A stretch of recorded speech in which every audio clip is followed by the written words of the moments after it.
much. And now I'd like to call Dr. Kamen up to the podium, and I'm wondering if, Dr. Kamen, if you could speak to what's currently known about interventional radiology and what steps that need to be taken to determine any possible relationship between CCSVI and MS.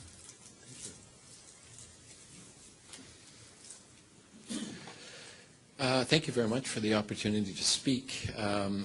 My impression of my role here was to present an interventional radiologist perspective on venous lesions in general.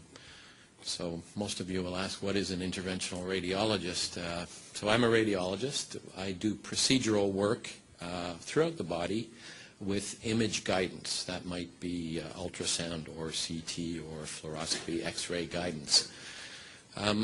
I've had a long experience in this field and lots of experience in particular treating venous disease, venous lesions in many different forms.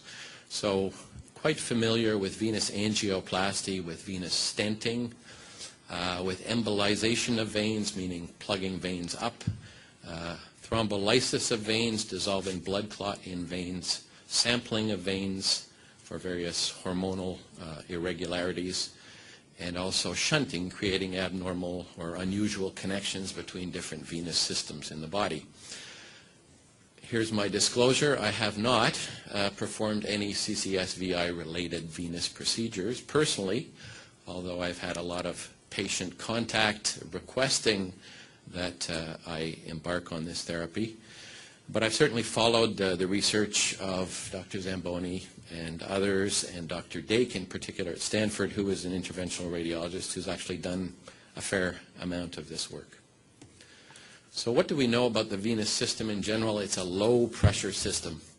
It is a highly redundant system, multiple variable channels throughout the body. It's very adaptive to changes in pressure and to changes in blood volume. Veins in general are very thin-walled as compared to arteries, which contain a lot of muscle. They're non-muscular vessels.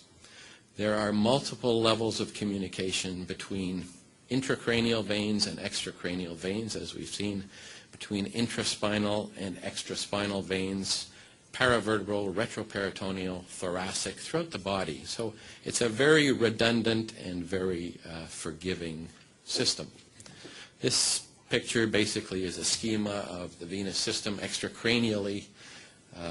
Jugular veins plug in at the top of the first image, and you can see the azygos vein. Well, how do I operate this? Whoops. Backwards.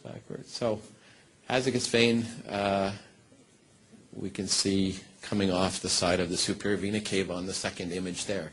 You can see it's a very, very redundant system. So if you were to block one channel, the blood has multiple other routes to find its way back to the heart.